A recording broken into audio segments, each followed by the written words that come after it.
English. English. Kano, gud sa My father, kanugon sa imo nga plan niya, kuma.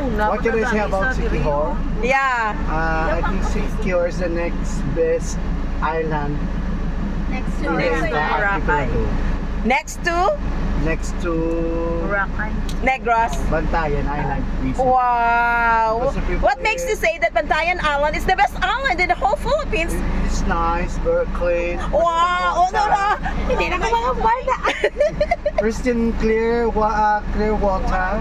There's a lot of resort you can hop into. And the people there were so very nice and accommodating. Okay. And the food there so sumptuous, affordable, and it's nice to roam around within the island. Yes. How about you, Ma'am Jo? What can you say about Sikihor?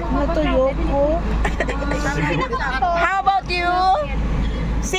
Sikihor is very nice place, a clear water, and a good ambience with your good friends. Wow. What can you say about Sikihor, Ma'am Suzette?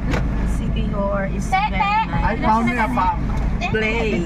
Wow. How about you, Ma'am Ronaldie? What can you say about Sikihor? Sikihor is rich in different spots. Wow. Nami, basta namin. Nice and clear water. How about you, Ma'am Ronaldie? Ma'am Yula? Sikihor is more fun in Sikihor. Sir Richard, what can you say about Sikihor? Sa San Juan? Oo.